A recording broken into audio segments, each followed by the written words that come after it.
احمد خانی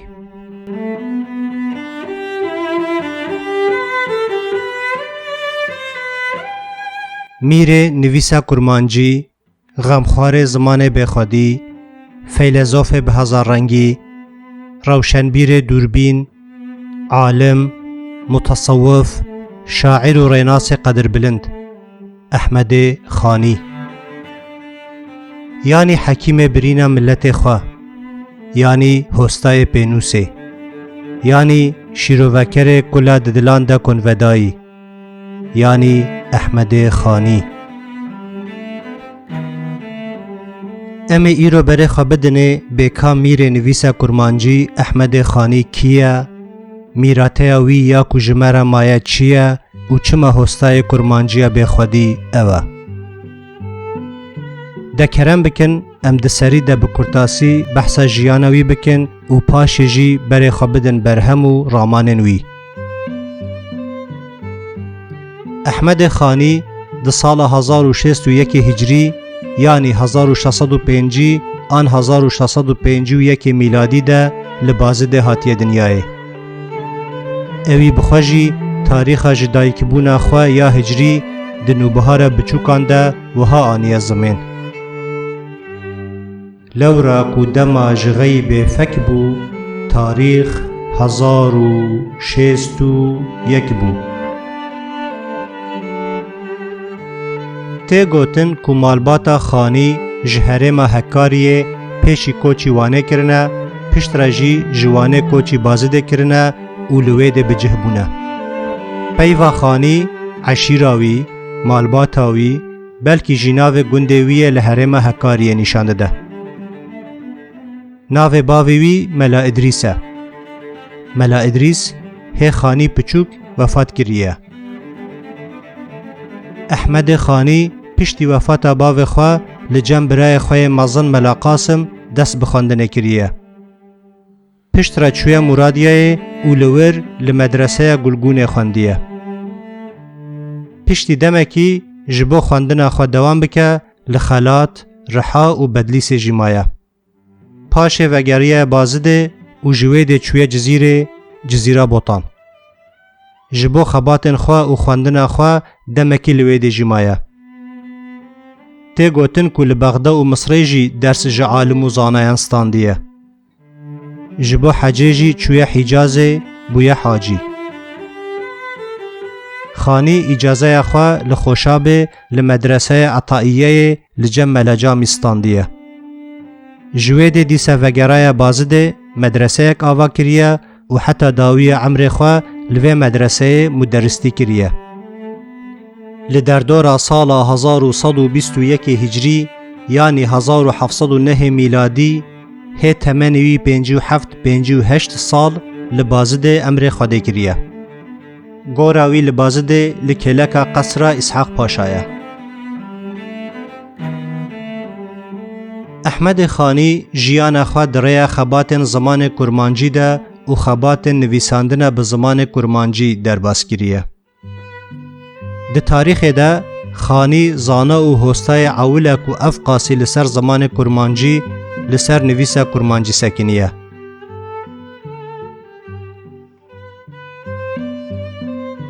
برهم خانی احمد خانی دگل کو به عربی، فارسی و ترکی جی دزانی بو، برهم خواه تنه به کردیا کرمانجی نویساندنه. لی دگل ویجی ده برهم وی ده هنک پیون جی عربی، فارسی و ترکی جی خویا دکن. بو نمونه ام دکارن بحث هلبستاوی یا کو بناو چارگوشت ناس کرن بکن.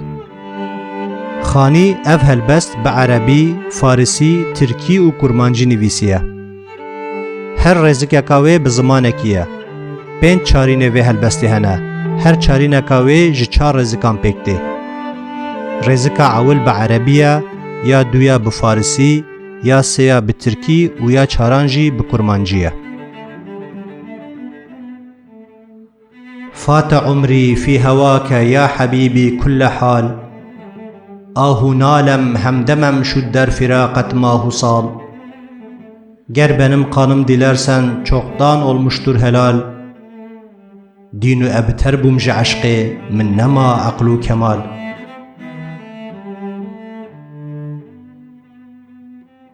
دیوانا هلبستان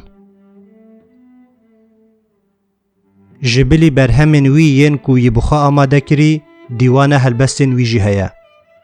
لبل هلبستن خانی جعالی وی و به شکل دیوانه که مرتب نهاتنه ترتیب کرن.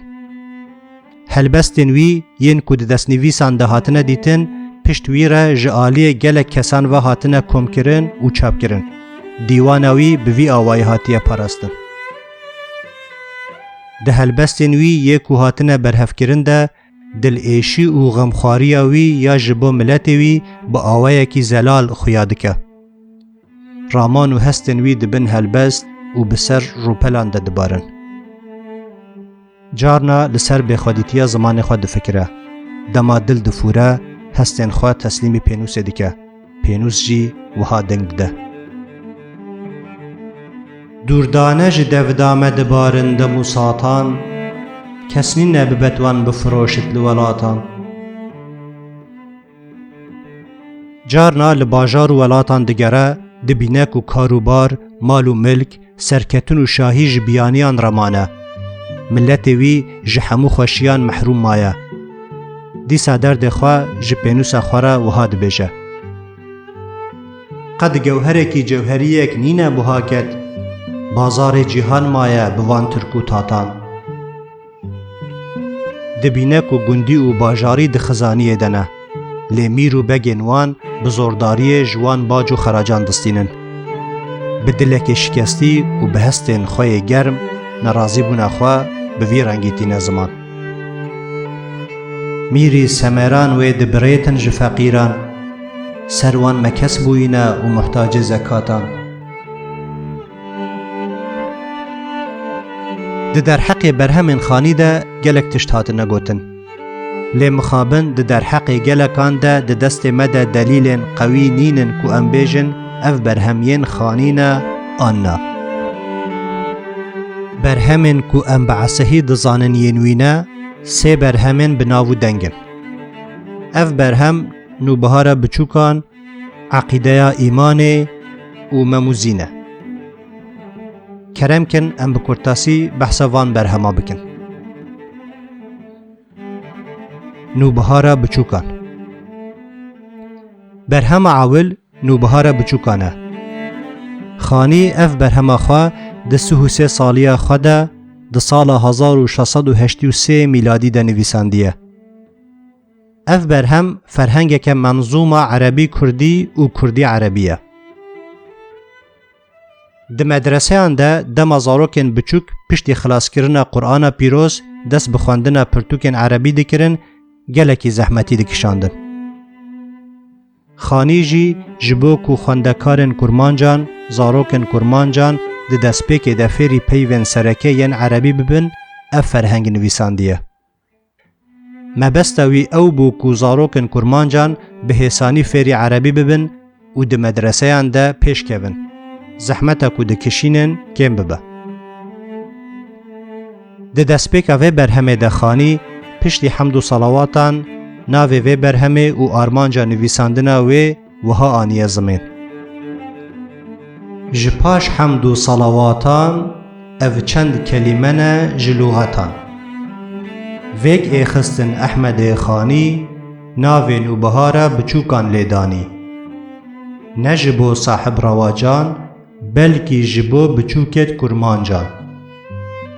وکی ج قرآن خلاص بن لازمه لسواد چاوناس بن. دابوان چند رشبلکان لوان طبیعت ملکان. در ذهن وبتن هرچی بخوینن زحمت نبیتن. خانی واته پیون کرمانجی به عربی آن پیون عربی به کرمانجی به شکل که منظوم دبیجه. گوتنا خواه حتا جیته حسانی دکه.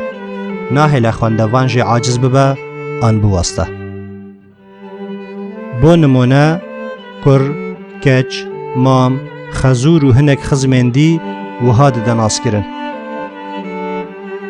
ابنی کره، بنتی کچه، سحری خزورة مامی عم عمت متى امامت شاش جدد چیه خوا بیردا.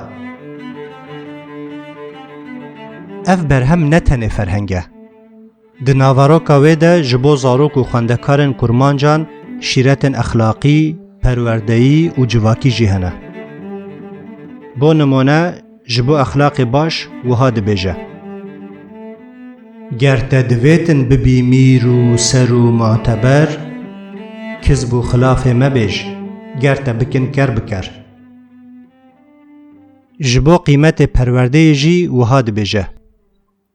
حتی تو دور و درسان نکی تکرار و مصروف لدنیای تو نابی نه مشهور و نه معروف. آنجی وها دبیجه. گرت دویتن کو برابر نبتن کس بترا علم بخوین هم عملی تو بکسن عدج خورا. هرچی کسی علمکی قنج خواندیه دولتا گروی به اصل زانیه. ام دکارم بیشن اف خبات گهای ارمانجا خوا. جوی دمی حتا نها د مدرسه انده پشتی کو زاروکن کرمانجان قرآن بداوی آنی دست به نبوهاره بچوکان دکن. اف پرتوک د مدرسه انده جبو زاروکن کرمانجان بویا پرتوکه که گران بها. نوبهاره بچوکان جگلک آلیان و گرنگه. بری هر تشتی اف برهم فرهنگا کردی یا عوله و فرهنگا کردی منظوم یا عوله. د تاریخ کردان ده کتاب عوله کو جبو پرورده زاروکان هاتیه نویساندن و د تاریخ کردان ده کتاب عوله کو جبو پرورده بزمان کردی هاتیه نویساندن. عقیده ایمانی برهم دوی عقیده ایمانیه. خانی اف برهم خواه ده 37 سالیه خود ده سال 1687 میلادی ده نویساندیه. اوی خواستیه که خوندکارن مدرسهان عقیده دین خواه به کردی فر ببن. خوده یکه به هوره و به هوال نه معزولیه نه مرن نه زوال. عقیده ایمان برهمکا دینیه لی به اسلوبکی ادبی هاتیه نویساندن. یعنی متنکی دینی ادبیه. ام دکارم بیجن اف برهما خانی دی دیروکا ادبیات کردی ده برهما دینی ادبی یا عوله. یقین ده ببیتن دی یوم قیام حساب حلال عذاب حرام.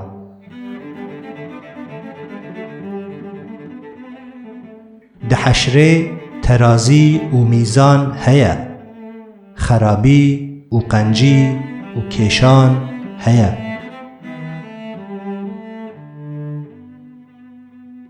مموزین برهما سیان مموزینا بناو دنگه. خانی اف برهما خواه ده 44 سالیه خواه ده سال 1694 میلادی ده نویساندیه. ام وی که جوی گوتناوی یا کو د برهم ده فهم دکن. ای سال گهشت 44 وی پیشرو گناهی کاران. مموزین مثنویه که اورژیناله. ام دکارن بیجن کو اف برهم د تاریخ ادبیات کردی ده مثنویه عوله کو با آوائه کی ریکوپیک هاتیه نویساندن. برهم جدا 1656 بیتان پیک هاتیه. مجاره و برهمه یا سرکه اوینا خورت بناو مم و کچا بناو زینه. لیخانی دوی برهمه ده نتنه بحث اوینه دکه. رامان خوی جواکی، سیاسی، دینی، تصوفی، فلسفی جیتین زمان و نیرین خوا غم و خیال خوا ده ناواروکا برهمه ده به هستایی دهونه نه. اف مسئله مموزینه بری خانی جی لبوتان دهاته گوتن. هر وها بری سردم خانی جی کسین وک علی حریری و ملای جزیری ده هلبستن خود جی دانه مموزینه. لی خانی اف مسئله برهف کریه و برانگ که نو برهم خواه آماده کریه. وەکێ کوی بخۆژی گوتیە خانی ئەف بەرهەم لەسەر دوو بەشان ئاوا کریە. بەشێک ژێ ji çîrok û meseleyên botan ku bi sed salan e dihatin gotin berhev kiriye. Beşa dî jî ji bo hest û ramanê xwe diyar bike ji ber xwe daye berhev. Em dikarin bêjin xanî ev meseleya botiyan ji bo hest û ramanên xwe diyar bike ji xwe re kiriye berpêk. Ew bixwe jî li ser vê mijarê di ciyekê berhemê de dibêje ku hinek ji efsaneyên botan wergirtiye û hinek jî ji ber ku fikr û ramanê xwe eşkere bike li hevaniye. Wiha dibêje: hindek ji fesaneê di bohtan, hindek di behanehên di bohtan. Xanî di berhemê de carna behsa mêranî û mêrxasiyê dike, carna behsa evînê û dilêşiyê dike. Her wiha carna behsa bêbextî û xerabiyê, carna behsa dostanî û havaltiya ji dil û can dike. Dixwaze di vê berhemê de hemû rengên jiyanê bîne berçavên xwendekaran. Carna êş û jana memê tîne zimên. Mem li ser ava mezin disekine û giliyê xwe dike. Her lehze te jî çi tê te bîrê, sergeşte dibey li rex cizîrê. Ev şehreye ger ji bo te mehbûb, hasıl geriyaye bo te matlûb. Carna jî ji devê zînê gazin da ji stiyê dike.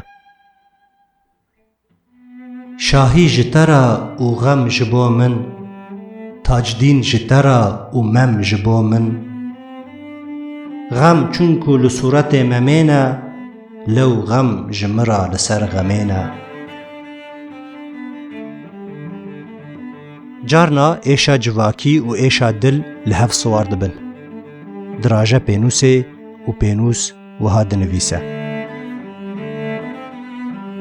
Saqî tu ji bo Xwedê kerem ke, yekê cûreyê mey di camê cem ke. Da cam bi meyê cîhan nûma bit, her çî me îrade ye xuya bit. Hest germ dibin, dil germ dibe, hêvî û xeyal rê didin gotinê. Rabit ji me jî cîhan penahek, peyda bibitin me padîşahek. Dizane kêmasî çi ye û sedemê pirsgirêkên civakî çi ne.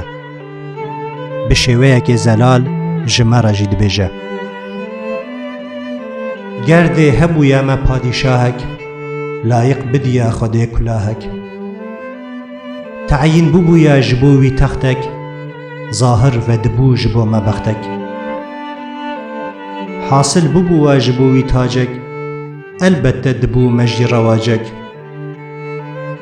Xemxwarî dikir li me yetîman, dînane derê ji dest leîman.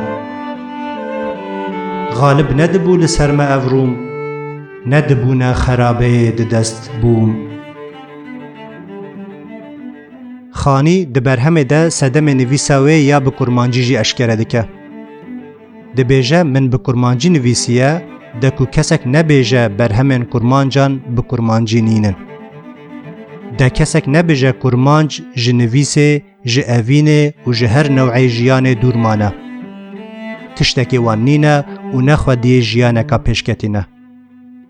Xwestiye bide nîşan ku kurmanc dikarin bi zimanê xwe û bi çanda xwe li ser hemû mijaran bisekinin. Weke hemû miletan, belkî zêde nekêm di meseleyên civakî de gotina xwe bixemilînin. Di vê mijarê de bi hostayî û bi hestên ji xwe razî wiha dibêje: Înaye nîzam û întizamê, kêşaye cefa ji bo amê. Da xelqî nebêjitin ku ekrad, bê mecrifetin, bê esr û bunyad. Enwaê milal li xudan kitêbin, kurmancî tenê di bê hesêbin. Hem ehlê nezer nebên ku kurmanc, işqê nekirin ji bo xwe amanc. Têk da ne di talibin ne metlûb, vêgira ne muhibbin ew ne mehbûb. Bê behre ne ew ji eşiqbazî, فارغ ji حقیقی û mecazî.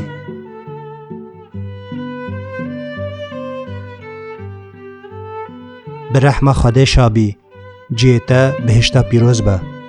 Ehmedê Xanî, Mîrê, nivîsa Kurmancî.